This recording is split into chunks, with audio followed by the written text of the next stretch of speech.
Oi, pessoal, boa noite. Boa noite. Boa noite. Boa noite. A nossa aula hoje com as duas turmas, né? Nossa última aula aqui ao vivo.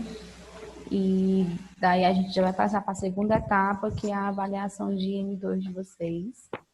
E esse momento a gente deixou para o Tira Dúvidas, né?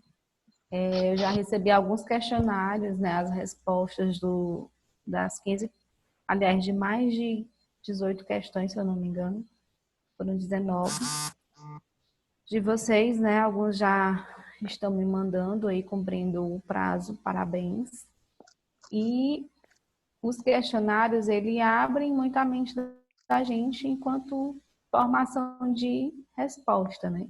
Então, isso já estimula o aprendizado de vocês e também as dificuldades frente às avaliações. Algumas perguntas, elas estão correlacionadas àquilo que eu coloquei em 10 questões da nossa N2. Porém, as questões ficaram bem mais elaboradas e são questões de múltipla escolha, às vezes verdadeiro ou falso, né, de acordo com os itens em ordem romana. E aí ela fica um pouco mais complexa, né, do que aquelas perguntas que a gente viu no questionário, certo? A elaboração fica um pouco mais complexa. Mas tem muitos assuntos relevantes no questionário, inclusive as questões do CAPES, né? E são coisas que vocês já associaram muito bem aí no decorrer da nossa disciplina, certo? Vocês anotaram alguma dúvida, alguma divergência? Qual é assim, em relação à prova? Como é que vai ser? O Carlos vai dar a data e o horário para vocês e vocês vão responder na plataforma. Se eu não me engano, é 1 hora para responder a prova. Eu não lembro direito, não. Isso daí é mais da Mas vai ser mesmo. todas de marcar, é? Todas são de marcar, de A a D. Uhum.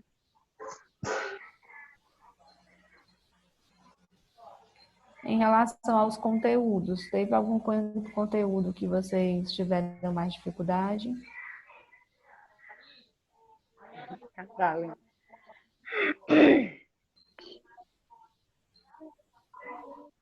Oi?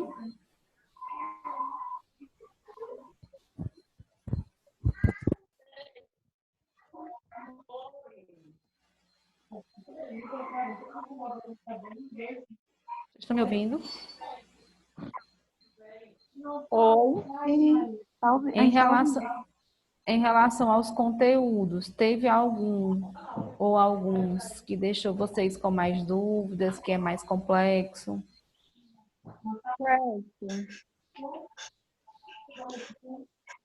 Dá um pouquinho aí, Leandro. Quem foi que falou? É a Raquel. Eu queria que me explicasse, não entendi muito bem a questão do CAPS AD. Em relação ao quê?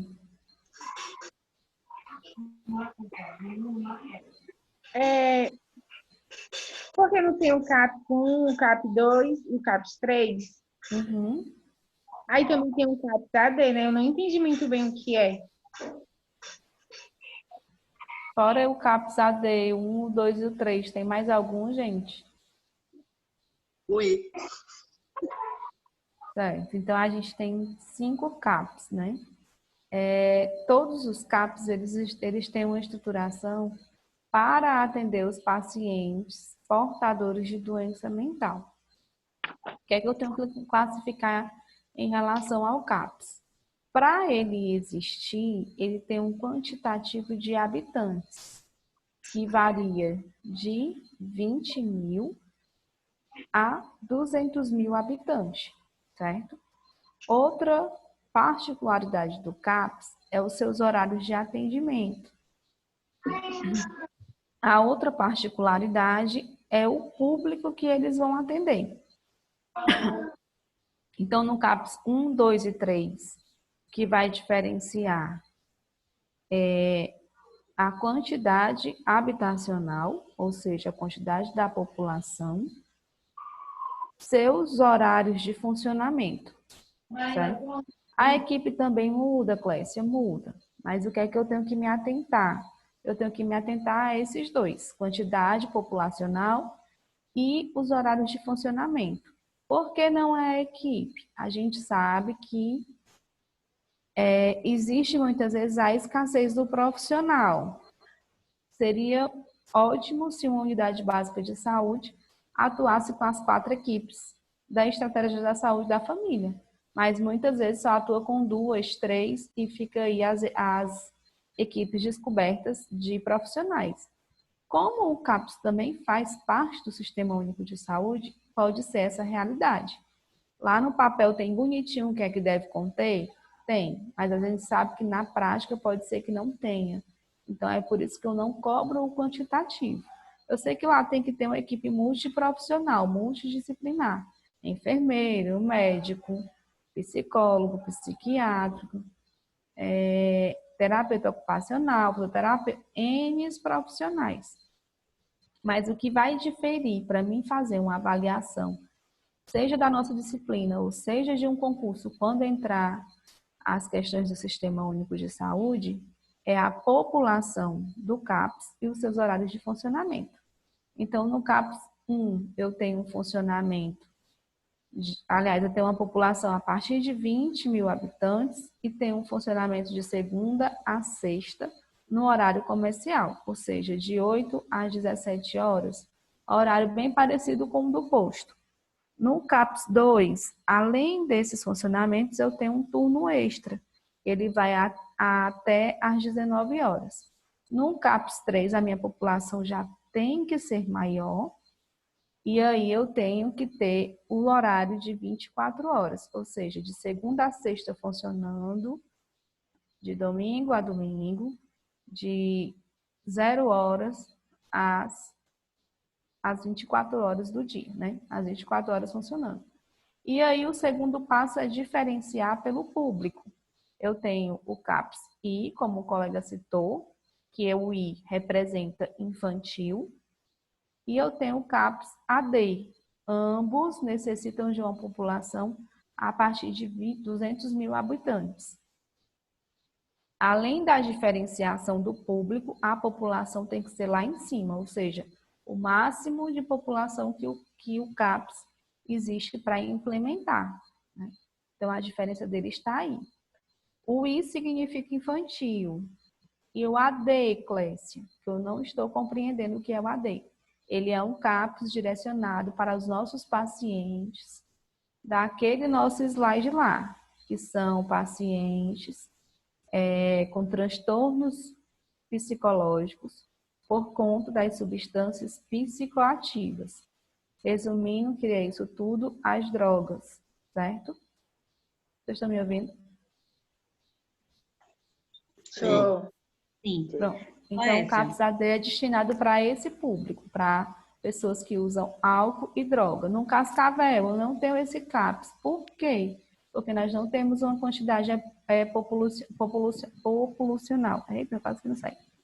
E se a gente tivesse a quantidade da população e mesmo assim não tivesse, teria algum problema? Além da população, da quantidade dessa população, o gestor da cidade ele precisa identificar se há uma necessidade ou não. Eu posso ter 10 mil habitantes no Cascavel, mas se o gestor identificar que precisa de uma unidade de CAPS AD, ele pode implementar. Oi, quem foi que chamou? Clécia, sou eu, Celiane. Boa noite. Boa noite.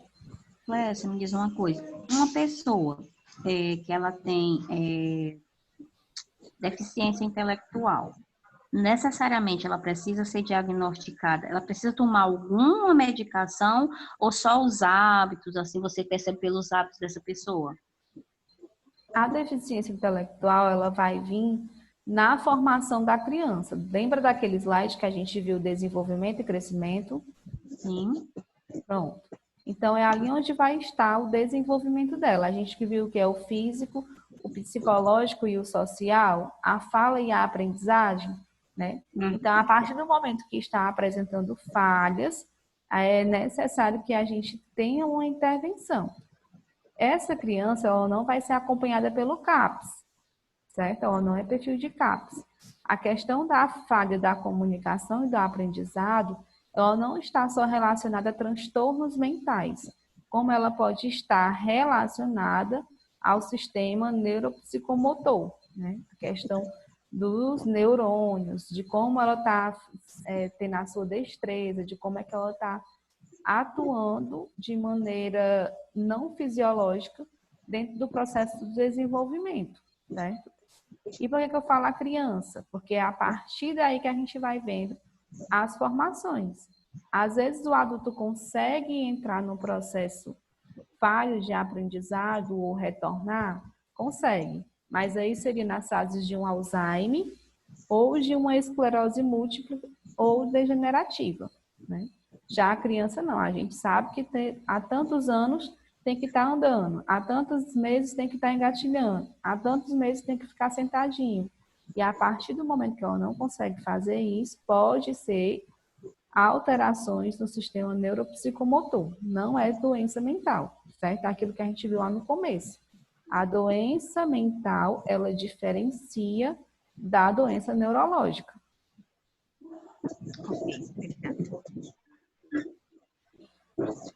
Mais alguma pergunta?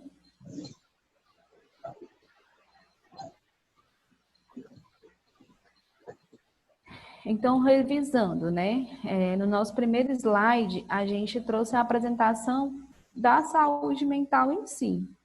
A gente via o que era o louco, o doente mental, aquelas pessoas que entravam em surto, mas muitas vezes a gente não sabia as definições do que era isso. Então, naquele nosso primeiro slide da primeira aula, a gente trouxe o que é a doença mental, né, que é quando o indivíduo não consegue se manter harmonicamente dentro do seu grupo cultural ou em sociedade, né, a partir do momento que ele foge daquela realidade de onde ele está inserido. Tipo, eu estou no meu convívio familiar e de repente a minha filha diz que nada está bem para ela, ela não está insatisfeita com isso, a única coisa que ela vê solução é a morte. Ou seja, aí já está se passando para uma doença mental. Seja ela uma depressão, seja ela uma ansiedade,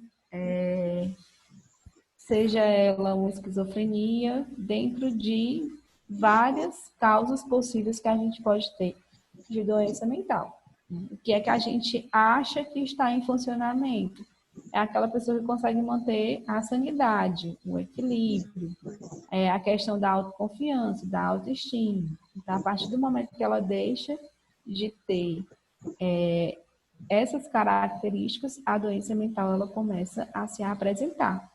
E muitas vezes a doença mental, assim como a doença física, ela dá sinais, né? A pessoa já é portadora de uma ansiedade, a pessoa já é negativa, a pessoa já é melancólica, aquela pessoa que ninguém me ama, ninguém me quer. Então já vem apresentando sinais e muitas vezes a gente deixa passar por despercebido, principalmente na criança e no adolescente, que a gente se utiliza como se fosse uma birra. Não é birra, é porque a gente não está fazendo à vontade, está fazendo de propósito e por aí vai.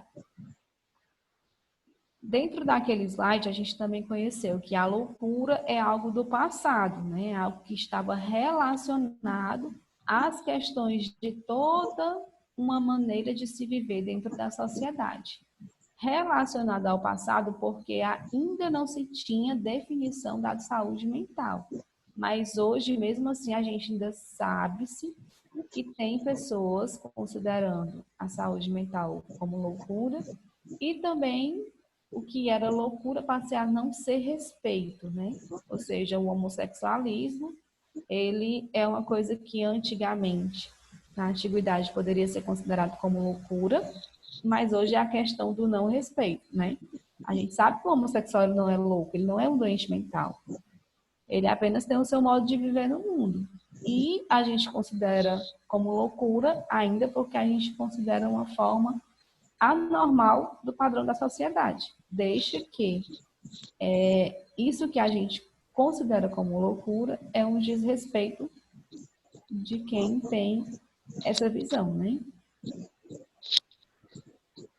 E aí, voltando para o assunto, a gente aborda a doença, a gente aborda a loucura e também a gente tem que saber o que é a saúde mental, né?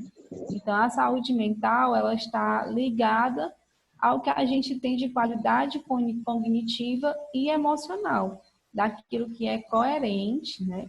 E que a gente sabe que precisa para poder desenvolver uma saúde mental melhor. Tipo, eu sei que eu perdi o emprego, mas daqui a pouco eu vou conseguir outro. Eu sei que eu perdi minha mãe pela morte, mas é um ciclo natural da vida e que a gente não deve se prender às pessoas, nada que é nosso, a gente está aqui de passar, enfim. É como se fosse aquilo que eu chamo da novela da Poliana, né? Brincar o jogo do contente constantemente. A vida realmente é cheia de desafios e para a gente não adoecer mentalmente, a gente tem que passar por esses desafios da maneira mais confiante e positiva que tem. Ou então a gente passa pelaquela frase que os evangélicos gostam muito de falar, que é passando pela prova dando glória a Deus. Eles também têm nessa mensagem a questão ali de estruturar a saúde mental. Então, a saúde mental é esse estado harmônico que a gente consegue desenvolver e manter. Estou no meio do trânsito. E aí eu estou aqui na minha mão, bonitinho, de repente vem um cara, ultrapassa, faz uma barbeiragem e bate no meu carro.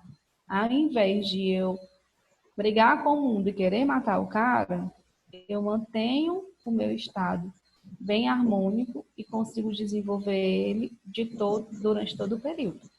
Não, foi uma batida, eu vou fazer o que for preciso no seu carro, mas não quero saber, não sei o quê. Aí a pessoa fala um monte de coisa, um monte de palavrão, se estressa, quer matar o outro.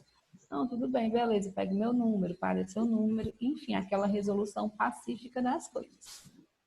Dúvidas até agora? Não. Não, tá ótimo. Não. E a questão da sanidade mental é a partir do momento que eu consigo higienizar. Saúde mental é algo harmônico. E a sanidade, deixa eu ver aqui uma visão do que eu posso utilizar como exemplo. A saúde mental é a harmonia e a sanidade é aquilo que a gente usa de higiene ou de irrigação. Exemplo, eu fiz um jardim.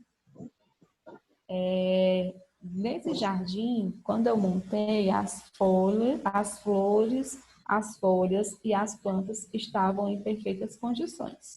A partir do momento que eu não rego, eu não tiro aquelas que estão danificadas, eu não faço um corte que é necessário, enfim, eu não faço a limpeza e a manutenção desse jardim, ele vai murchando, né? Ele vai se desfazendo, ele vai ficando feio, não é verdade? Então, do mesmo jeito, é a saúde mental e a sanidade. Saúde mental é aquilo que eu mantenho harmônico e a sanidade vai entrar para que eu possa toda a vida manter harmônica a minha saúde mental. Deu para entender? Deu sim. Certo. E aí depois a gente passa pelo outro slide, né, que é a questão do nosso segundo tema.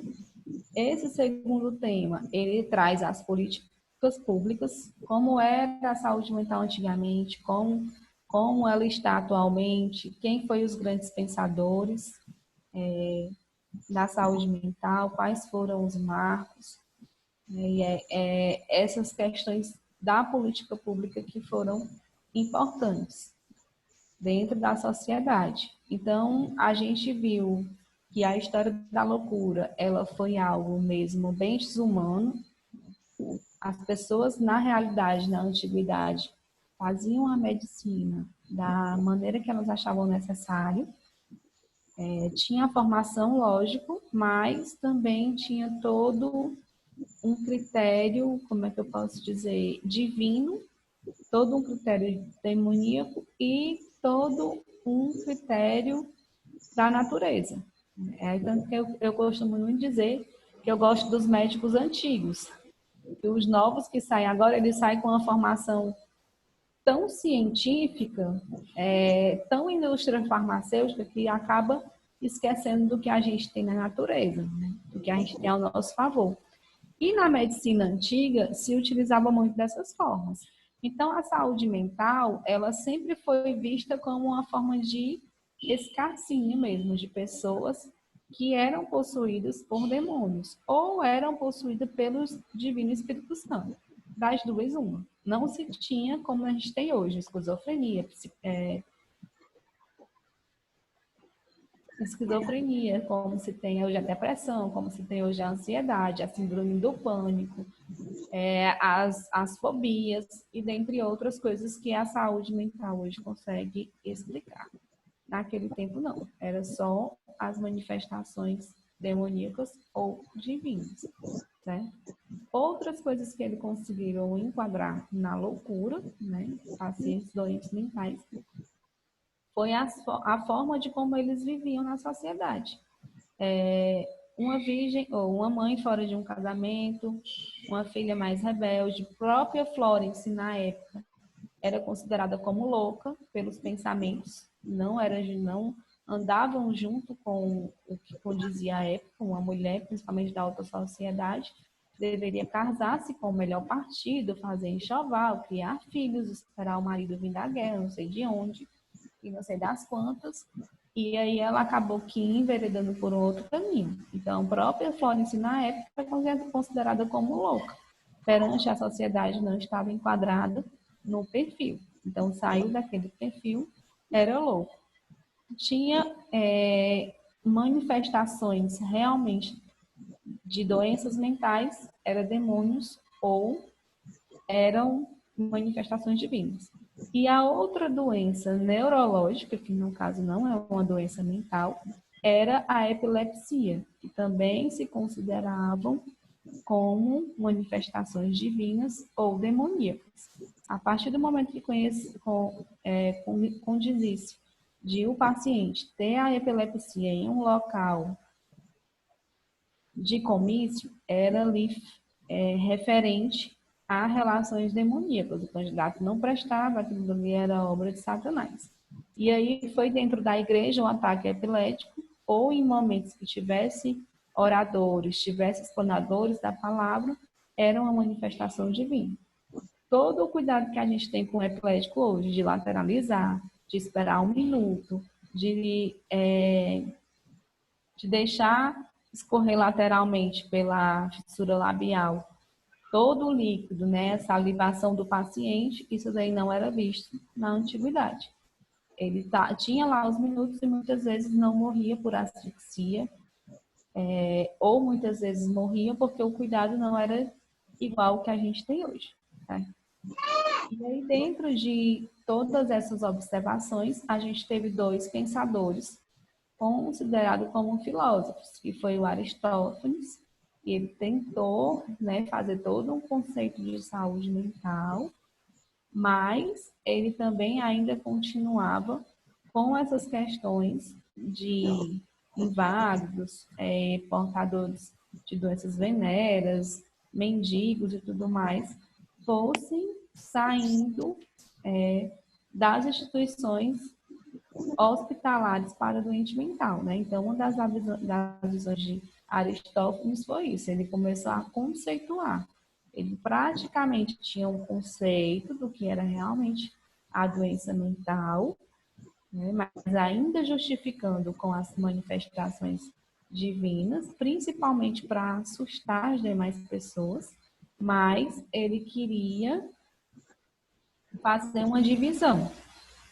Ele estava querendo fazer a divisão porque ele achava que existia uma razão e uma loucura. Ainda era um pensamento muito preconceituoso, mas ele ainda defendia a intervenção de banhos, a questão purgativa e uma alimentação especial. Seja essa alimentação de acordo com o comportamento do paciente ou de acordo com o que fosse visto do que tinha melhoria. Hoje a gente vai dar só frango, tá só melhorando com frango, então é frango sempre. Hoje é só ervas, tá só melhorando com ervas, com lentilhas, com legumes e verduras, então é só verduras. Então ele tinha toda essa separação. E aí depois veio a questão do pai da psiquiatria, que foi Felipe Pinel, e aí ele começou a ver, realmente não é só razão, não é só loucura. Realmente tem uma forma de ver a questão das experiências e de variar os tratamentos. Não é só banhos, não é só purgação, não é só alimentação. Então ele foi difundindo o que ele via pela Europa, mas infelizmente tudo que ele planejou em relação à redução de pacientes, respeitar as normas e condutas, essas condutas inconvenientes e conduta discriminadora, ele foi deixando por terra, né? Foi tirando dos manicômios, mas ele ainda achava que precisava de uma firmeza. A questão de você falar com o paciente. Hoje a nossa entrevista de enfermagem ela é toda aberta e aberta para que o paciente se sinta à vontade de ir falando aos poucos. Já na época de Pinel, não. Tinha que ser com firmeza. Ele não vai ser mais louco porque a gente está colocando disciplina. Né? Apesar de ser uma forma gentil, mas ainda era aquela questão de impulsão de moral dentro do quadro do que eles chamavam de loucura, que hoje se considera como saúde mental. Certo? E aí, depois dele, veio o Franco Basília e trouxe aí toda a inovação da luta antimanicomial. Começou-se a fazer-se as denúncias, né, dos manicômios, das formas que as pessoas viviam. Entrou também a questão da defesa dos direitos humanos. Então, quando os direitos humanos caem em cima, o negócio funcionava um pouquinho melhor, funciona um pouquinho melhor. Então, o Franco conseguiu fazer isso. E aí a gente teve os movimentos, né, a partir do ano de 78. O Brasil começou aí os seus movimentos de lutas sociais. A questão da reforma entrou dentro também. E só então a gente foi tendo algumas legislações relacionadas ao Brasil, legislações brasileiras para a saúde mental. Isso a gente conseguiu há quase 10 anos depois, no ano de 1989. A gente entrou aí com uma luta do Paulo Delgado, né, um deputado, filiado ao PT e ao GN, e aí esse deputado teve essa luta em relação às regulações dos direitos das pessoas com transtornos mentais e começou a substituir leitos psiquiátricos, começou a reduzir a questão dos manicômios, começou a verificar melhor a questão desses manicômios, como que se eram, como que se viviam, e conseguiu implementar também a política dentro do Ministério da Saúde. Dúvidas até agora? Não. E aí, quando se teve a luta com Paulo Delgado, a gente continuou com as conferências nacionais de saúde mental. E logo na segunda conferência, a gente conseguiu manter a portaria GM 224 de 92, que traz e define a questão do NASP e dos CAPs nas unidades e locais de saúde, né, nas regiões que atuam com aquela população adscrita, como eu falei no começo para vocês, certo? E aí a questão dessa portaria GM 224/92, do ano de 92, ela tem toda uma estrutura, ela tem toda, aliás, uma normatização. Ela traz a linha do financiamento, da redução do leito, da desinstitucionalização, que é a questão dos pacientes que estavam institucionalizados, né? Aqueles pacientes que estavam dentro de instituição, com um longo histórico ali, A gente tem um vídeo de pessoas que passaram mais de 50 anos institucionalizadas, né? Mais de 50 anos dentro de manicômios. Então, a portaria de 92, 224/92, ela traz também a questão da desinstitucionalização, de tirar as pessoas do instituto. E em 2002, ela tem um avanço melhor e a gente consegue ter uma saúde mental como temos hoje, baseadas em portarias, baseadas na legislação e também baseadas nas criações dos CAPs de acordo com as suas populações adscritas. Então, a gente sabe também que o CAPS ele é um centro de atenção psicossocial e que são unidades de atendimento intensivo aos portadores de sofrimento psíquico, seja ele grave, leve ou moderado, certo? E já o núcleo de atenção psicossocial, que é o NASP, ele constitui como uma referência obrigatória para a implementação de todos os serviços que são substituídos ao manicômio, né? E aí entra aquelas redes de atenção à saúde mental. E aí a gente tem o CAPS tipo 1, que fica definido da população de 20 a 70 mil habitantes, com o atendimento comercial, aquele horário lá que eu falei para vocês, né? Tipo o horário do funcionamento das unidades básicas de saúde. A gente entra com o CAPS 2, que eu tenho que ter uma população a partir de 70 mil a 200 mil. E aí ele entra com um horário de 8 às 18 horas, mas ele tem que ter pelo menos um terceiro turno de até 20 até as 21 horas. Já o 3, eu preciso ter 200 mil habitantes e um funcionamento de 24 horas. A questão da alimentação do paciente também é feita nesse tipo de CAPS. E a gente entra com os de perfis, que é o da criança e o CAPS AD. O da criança, a população dele deve ser a maior, como eu falei anteriormente, 200 mil habitantes. Já o CAPS álcool e de outras drogas, devido ao grande consumo, a população ela é menor. Se eu tiver 70 mil habitantes, eu já consigo implementar um. E aí também tem a questão dos achados epidemiológicos, os achados dos gestores. Se eu precisar, eu não preciso ter essa população. Eu posso fazer com menos ou posso fazer com mais. Se eu tiver também os 200 mil habitantes e não tiver achados epidemiológicos para mim criar um CAPS infantil, eu também não preciso implementar na cidade, certo? Dúvidas até agora?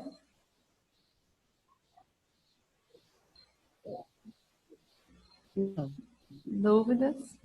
Não.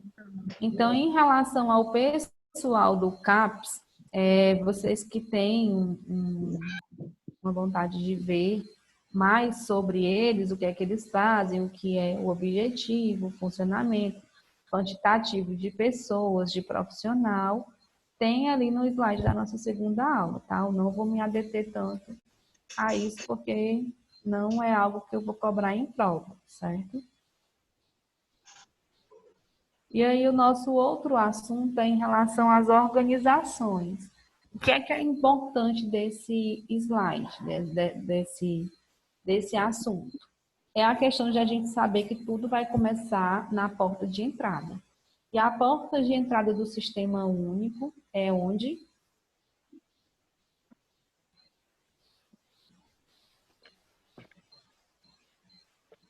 Quem é a porta de entrada do Sistema Único de Saúde? Posto, né? O posto de saúde, as unidades básicas de saúde, né?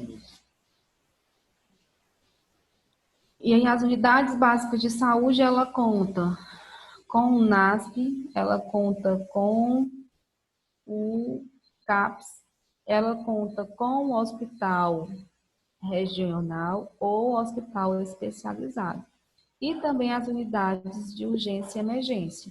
E no nosso caso, a gente tem uma que é a UPA, né? A unidade de pronto atendimento, certo? Então, é toda uma rede. estruturado dentro da saúde mental. E a partir do momento que o paciente está em um local, ele não deixa de ser paciente do outro. Alguém falou No alguma coisa? caso, eles, o posto vai dando encaminhamento, é isso? Para isso? O posto ele faz o encaminhamento, ele faz toda essa questão das referências. Não somente para o doente mental, ele faz o encaminhamento para psicólogo, ele faz o encaminhamento para o nutricionista, para qualquer especialidade que a gente venha precisar. Né? Então, é por isso que ele é a porta de entrada. No posto, a gente tem um médico da família, ou então a gente tem um médico clínico geral. E, assim, tudo passa pelo médico clínico geral. Todos os encaminhamentos que a gente necessita, a gente vai estar recebendo através do clínico geral. E a saúde mental não é diferente, certo? Antes de eu tratar qualquer paciente no CAPS, eu tenho que passar antes pela unidade básica de saúde. E a unidade básica de saúde, ela não deixa de ser responsável pelo aquele paciente. Assim como se o paciente precisar de uma unidade de urgência e emergência ou de uma internação hospitalar psíquica, o CAPS também não deixa de ser responsável por ele, certo? Dúvida até agora? E aí, para a atuação dentro da saúde mental, a gente tem as outras redes, que é o Centro de Convivência Cultural, é os locais onde eles fazem a articulação cultural, né? Também existe a questão da construção de laços e a construção da inclusão social, bem parecido com aqueles presidiários que estão em presídio, mas que fazem a sua cultura e conseguem devolver para a sociedade. Do mesmo jeito é a questão dos portadores de transtornos mentais, né? Esse centro de convivência e cultura. A gente tem o hospital psiquiátrico especializado, que na nossa região mais próximo seria Fortaleza, né? O Hospital Mental de Fortaleza. E também tem toda aquela questão de que esses pacientes podem ser conduzidos tanto pelo CAPS como pelo nosso hospital da região, né? Que é o único que a gente tem aqui em Cascavel. Certo? E aí, dentro ainda dessa rede, a gente conta com as residências terapêuticas, que é aquela residência que o paciente vai ser morador de lá, principalmente se for por drogas, por substâncias psicoativas, né, pelas drogas, e fazer ali toda a sua questão social, mais as suas questões de direitos na sociedade. Alimentação, educação, vestimenta, uma empregabilidade também entra dentro das residências terapêuticas. E tem a questão também das próprias terapias ocupacionais dentro de algumas instituições fora do CAPS. Pode ser elas religiosas ou pode ser elas de esportes, de cooperativas, de associação do bairro, a própria escola, a vizinhança e a família. Né? Geralmente os papéis dos líderes de comunitário, eles deveriam ter essa finalidade de envolver toda a vizinhança, toda aquela população adscrita em vários processos. Tanto em processos terapêuticos, como a aceitação dos portadores de doença mental, como a questão da empregabilidade para essas pessoas, e dentre outras coisas. Então, dentro da estruturação da saúde mental, o que é importante para a gente? É a rede de atenção à saúde mental. Eu sei que o CAPS é a casinha principal e ele vai intercalar esse paciente com várias outras casinhas, que foi essas que a gente viu agora, certo? Dúvidas? Não. E dentro de uma emergência psiquiátrica, o que é necessário se fazer, o que é necessário se obter? A questão do atendimento, né, do SAMU, esse tem que ser acionado. Ele vai ver e direcionar o paciente de acordo com os leitos e hospitais que existem mais próximos e que possam atender o perfil do paciente. Depois, o usuário é acolhido naquela unidade a qual o SAMU levou, é assistido e medicado, e aí após ele tem um atendimento especializado e referenciado novamente ao serviço de CAPS, né, de acordo com o perfil do paciente. Se ele não estiver ainda no perfil de retornar para o CAPS, para um apoio psicossocial, ele pode estar sendo inserido em uma unidade de saúde mental, né?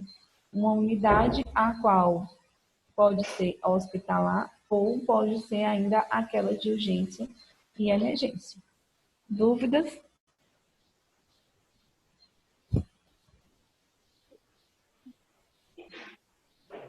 Dúvidas? Não. E aí tem o nosso processo enquanto enfermeiro e enquanto técnico de enfermagem, né? Não somente na saúde mental, mas o nosso processo de assistência ao paciente, ele sempre vai contar com 5 passos. A questão da compreensão, da criatividade, da colaboração, da participação e da reflexão. Tudo isso a gente tem que ter para o atendimento ao paciente, não só mental como físico. E aí o nosso papel, o papel dentro da enfermagem na psiquiatria, na saúde mental, ele tem a questão dos cuidados do direito do paciente, né, o gerenciamento de medicação, a consulta do enfermeiro, os trabalhos em grupo, aquilo que vocês fizeram dentro das residências de vocês, e a visita domiciliar, aquele paciente que não está internado, está em tratamento apenas em CAPS, o posto de saúde ele não deixa de se responsabilizar por ele, nem tampouco CAPS. Então, vão-se até o domicílio para ver como é que está o paciente no ambiente domiciliar. O outro papel, a qual eu já falei, é a questão da nossa comunicação, né? Construir o tratamento tanto em conjunto com o paciente como os demais membros da equipe multidisciplinar e a participação das reuniões e dos treinamentos. E o outro papel da gente é o gerenciamento das atividades, a questão de coordenação de serviço e a questão da delegação das atribuições da equipe de enfermagem, que é bem privativo do enfermeiro. Dúvidas? Não. Não. Então, a gente passa para o próximo tema, que é a questão dos transtornos psiquiátricos por substâncias psicoativas. Aqui, o que eu vou precisar saber como profissional da enfermagem é os sinais e sintomas, né? Que cada composição psicoativa vai desenvolver diversas formas num organismo do paciente. Então, isso daí é a questão de conhecer os efeitos da droga e também toda uma vivência. A gente só vai conseguindo identificar a partir do momento que a gente está vivenciando. Outra questão importante aqui dentro é a síndrome de dependência, a síndrome de abstinência, a partir do momento que a pessoa entra em viciamento, né, a partir do momento que ela está viciada, que no caso é a mesma coisa que a síndrome da dependência, e toda a questão da abstinência, como é que ele é visto, como é que chega até lá. Então, existe os 3 passos que a gente dá para que se tenha uma síndrome de abstinência. É a dependência, tanto a física como a psíquica. O paciente está ali como se fosse acorrentado daquela substância. E aí, depois, ele entra em um tratamento, ele entra em um consenso que não precisa daquilo o que está causando mal para ele, e aí se afasta. Porém, ele sente aquilo dali em reações adversas no organismo. E aí entra a questão dos delírios, a questão de paradas, a questão de convulsões, e dentre outras coisas que eles podem apresentar no momento de síndrome de abstinência. E a questão da tolerância. A tolerância, ela é aquilo que ele fazia de uso até se agravar. Utilizava 2 cigarros, hoje com 5 maços ou 5 carteiras de cigarro, ele ainda não consegue ter saciamento do fumo, né? Do tabaco, da dependência dele daquela substância. E aí entra também a questão do que ele fica dependente. O organismo fica cada vez pedindo mais, cada vez querendo mais para que tenha uma saciação. É que nem a obesidade. A gente começa comendo 2 pães, e aí a gente acha bom, amanhã a gente quer 3, 4, e aí tem um sobrepeso, uma barra de chocolate não é mais suficiente, só é suficiente 3 barras, assim como o uso de drogas. É bem parecido com o nosso consumo compulsivo pela alimentação, certo? Dúvidas até agora em relação às drogas? Não. Outra coisa que eu preciso saber, enquanto enfermagem, enquanto profissionais da saúde, é como essas drogas se manifestam no organismo. Quais delas são depressivas, quais delas são alucinantes e quais delas são empolgantes, né? Aquela droga que dá o empolgamento. Então, a cocaína é uma substância que é empolgante, que deixa a pessoa bem ativa. Já a maconha, ela é uma droga depressiva, o álcool também é uma droga depressiva. Há questões dos opioides também, que é muito utilizado em raves, que deixa você ligadão, viajadão, né? Todas essas questões é o que a gente precisa entender enquanto enfermagem, enquanto profissionais da saúde. Qual é o funcionamento dessa droga no organismo de cada um. O crack tem um poder degenerativo, né? As anfetaminas também têm um poder degenerativo. O que é degenerativo? É aquilo que vai desconfigurar a aparência física do nosso paciente. Então, o crack a gente sabe que ele tem uma diminuição do peso, tem a desnutrição associada, também tem sempre aquela tosse presente, tosse seca, e a questão de praticamente um efizema pulmonar, assim como os fumantes no uso do tabaco também tem. Alguma dúvida sobre as psicoativas? Não, para entender. Ok.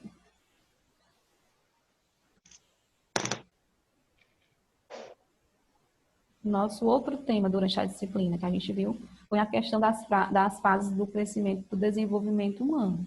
A gente sabe que para a criança se desenvolver, ela precisa ter uma estrutura fisiológica e uma estrutura psicológica. Então, traz aí o crescimento e o desenvolvimento como uma estrutura física, né? O crescimento é uma estrutura física e o desenvolvimento psicológico. Então, são algo diferentes. Um pode complementar o outro, lógico. Eles podem andar de mão dadas, sim, mas são diferentes. O crescimento está ligado ao aumento físico do corpo ou às medições em centímetro e gramas. Está ligado também à questão da hipertrofia ou hiperplasia celular, ou seja, as células dos músculos, as células dos ossos, elas estão sofrendo uma hipertrofia ou uma hiperplasia, aumento ou diminuição das células, seja ela óssea ou muscular, certo? Então, é aí que vai ter um impacto do crescimento. Já o desenvolvimento, ele vai incluir o crescimento, assim como ele vai incluir também a questão da maturação da criança, do aprendizado e dos aspectos psicossociais dessa criança. Para que isso possa ocorrer, a gente tem a questão dos fatores extrínsecos, que é aquilo que está externo, e que pode afetar de uma maneira, de alguma maneira, o crescimento da criança.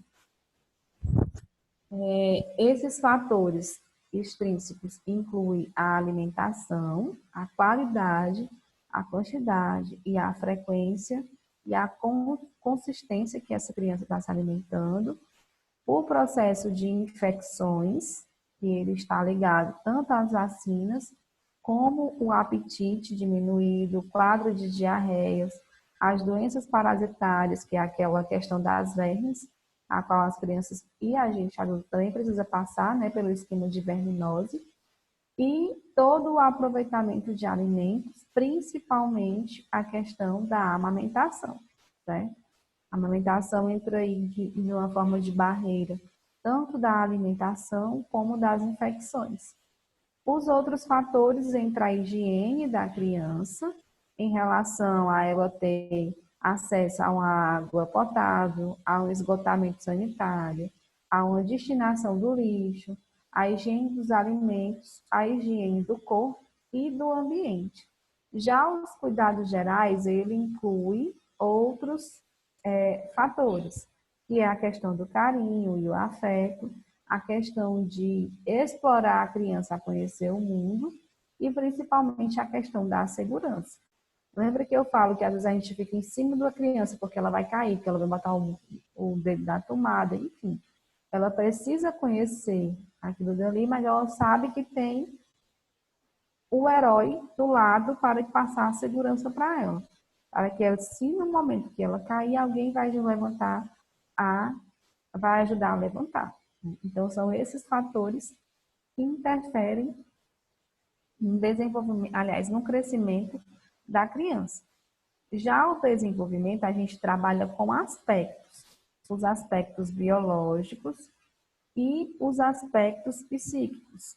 Nos aspectos biológicos, a gente traz a questão ereta da postura, da posição ereta, né, da criança, aparelho visual e a flexibilidade manual, ou seja, a visão e o que ele tem de tato, a capacidade de comunicar através da fala, que vai evoluindo, é o a, depois é o bababá, depois é o papá, depois é a mamã, depois é o me dá, é o não, é o sim, eu já vou, e todas as formulações de frase que ele for fazendo, e a evolução social, né? A evolução social, ela vai depender muito da criação. Hoje eu estava observando 4 crianças com síndrome de Down, e todas as 4 tinham comportamento diferente.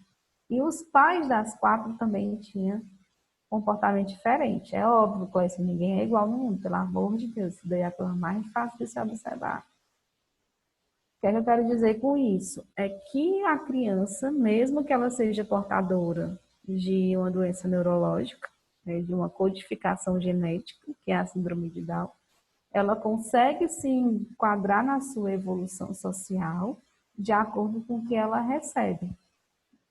Tá? A gente consegue ver isso demais. E por que neles? Porque essa observação foi neles, não poderia ser em uma criança comum. Né? Porque em tudo no síndrome de Down é mais aflorado. Então, se eles têm pais mais agressivos, a agressividade deles vai ser bem mais agressiva. E você via assim, nitidamente o pai dessa criança que tinha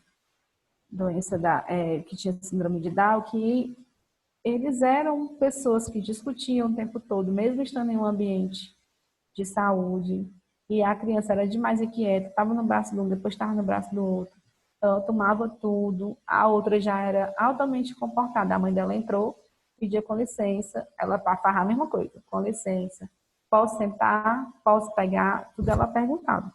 Então, essa questão da evolução social, ela vai depender muito do educador, né, que está ali, do familiar ou do responsável pela criança. E a questão dos aspectos psíquicos também é todo envolvido com a família. A relação que ela tem com a criança, as trocas que ela tem, a questão de todo o romance familiar, o acolhimento dessa criança e o seu desenvolvimento emocional. aquela parte de a gente bater e dizer engole o choro, né? É uma coisa que a gente está atrapalhando o desenvolvimento da criança. Caiu, se levante só, se no mesmo jeito que você caiu, enfim. A gente passou-se por gerações utilizando várias barreiras de desenvolvimento. É por isso que a gente tem hoje adultos agressivos, adultos egoístas, adultos que não têm um perfil de humanização e dentre outras falhas dentro de um processo de desenvolvimento. Dúvidas até agora?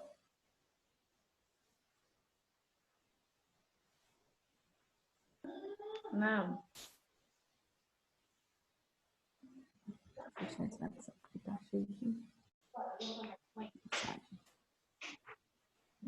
E aí, dentro do desenvolvimento da criança, tanto nos aspectos biológicos como psíquicos, a gente vai perpassando de acordo com a idade, certo? Esse slide também ele é bem informativo. Se vocês tiverem um tempinho para estudar mais a fundo, vocês vão ver cada passo. Ou se quiser sair do slide, pegar a caderneta da criança, também vai estar tudo lá. A gente tem um acompanhamento até os 5 anos de idade. Alguns traz até mais perto da adolescência. Só que os primeiros anos de vida é o que vai definir a criança. Então, é por isso que todos trazem até os 5 anos, 6 anos de idade da criança, certo? A revisão desse assunto é isso que a gente tem de mais importante para entender aí o que é o desenvolvimento e o crescimento e as questões que estão ligadas a eles. E aí, saindo do desenvolvimento e crescimento, a gente tem a formação da identidade sexual. O que é importante dentro desse assunto?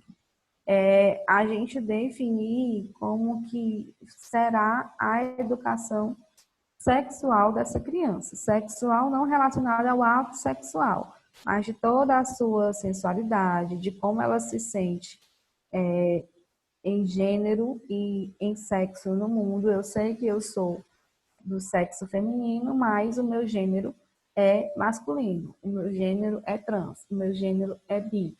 É aquela questão de que o governo tentou implementar nas escolas e que foi barrado, né, por alguns pais e também por alguns deputados, enfim, toda uma participação política e social dentro das escolas, né?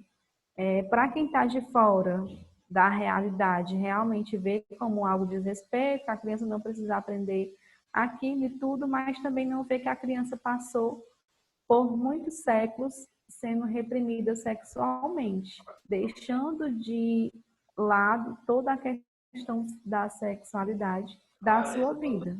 É como se estivesse faltando ali um pedaço dela. Ela sabe de tudo em volta do mundo, mas ela não sabe nada relacionado ao processo sexual, seja ele de gênero, de sexo, de relação sexual, de formação de pessoas, formação, como eu digo, é a procriação mesmo, e dentre outras coisas. O que foi o erro da cartilha?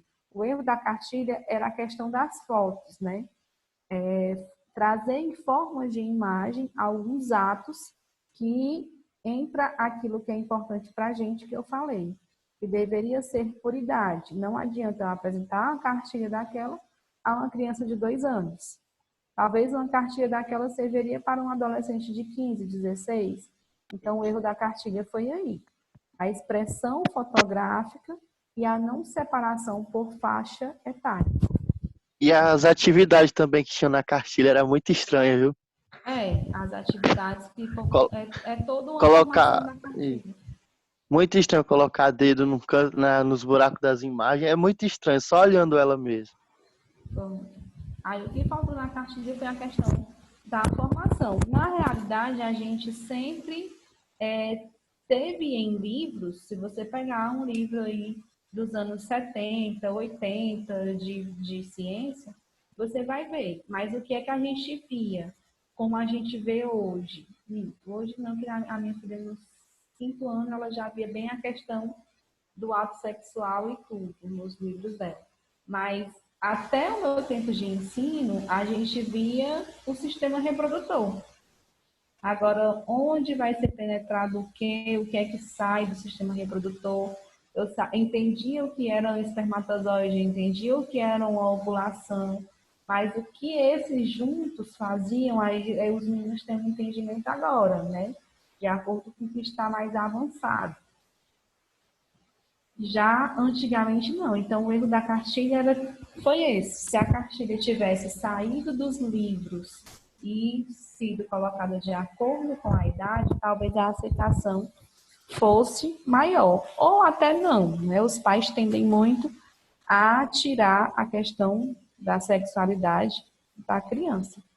Muitas vezes eles não querem falar, mesmo acham que não é algo necessário. E sendo que é tão necessário que a gente não tinha um número tão grande de gravidez na adolescência. Eu estava até lendo um artigo recente que o número de grávidas no período da adolescência, ele está até diminuído.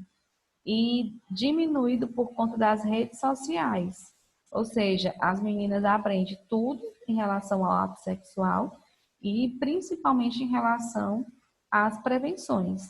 Mas isso também não aborda a questão, aliás, não maqueia a questão dos abortos, que as adolescentes também estão em alta em relação aos abortos, porque a internet também, você colocar aí chás abortivos, métodos abortivos, enfim, dentre outras coisas. Então, teve-se uma redução da gravidez por conta da ajuda da internet, da ajuda de toda uma apologia ao sexo, mas os abortos também tiveram em alta nesse processo da adolescência. Até porque muitas informações, elas são direcionadas a outros países. Em alguns países, o aborto é aceitável, né?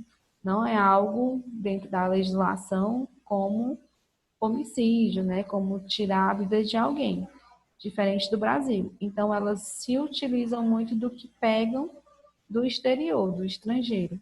E aí acabam fazendo o aborto de maneiras irregulares, de maneiras que muitas vezes a própria internet ajudou. Então, eu acho que essa questão da sexualidade e da educação sexual já ficou bem visto por vocês nas nossas aulas, né? Não é algo que eu vou me deter muito, mas é isso mesmo. E eles têm que entender e de acordo com a necessidade, desde que a gente não crie aquele modelo de repreensão, aquele modelo de omissão e aquele modelo também de uma falsa liberdade. E eu tenho que dar de César ao que é de César. Se está com 5 anos de idade e precisa saber de algo, eu respondo dentro da clareza do objetivo, mas que não interfira no processo de 5 anos de idade. Foi aos 15 e aos 14 também da mesma forma. Dúvidas até agora? Não. Não. Até agora não. Oi? Eu não. Não, tranquilo. E aí a gente passou por tudo, né, em relação à saúde mental, as políticas, as estruturas, a loucura, a sanidade, a doença, a saúde mental em si. A gente viu as formações, o desenvolvimento, o crescimento do ser humano, né? Eu até peco essa fala da criança, mas todos nós somos crianças, então é a questão do ser humano. E aí depois que eu já estou como ser humano adulto, eu preciso ter toda essa bagagem para que eu tenha uma formação de identidade. Muitas vezes a gente vê hoje que o adolescente está copiando, ele copia tudo que ele vê, porque ele não teve um embasamento para ter a sua própria identidade. Não adianta. Uma das minhas filhas, eu tenho uma briga constante. Não adianta ser aquele fulano, cicrano. E aí tem a questão dos youtubers, tem a questão de não sei quem que está bombando não sei onde. E aí, às vezes, acaba muito as imitações, que hoje eles chamam de outra forma, né? No meu tempo eu chamava imitação, era inveja, era querer copiar o outro, enfim. Hoje é uma tal de modinha. Então, isso é modinha, todo mundo está fazendo, a gente faz também. Então, são modinhas de diversas formas, desde aqueles jogos lá da baleia azul até um pintar de cabelo.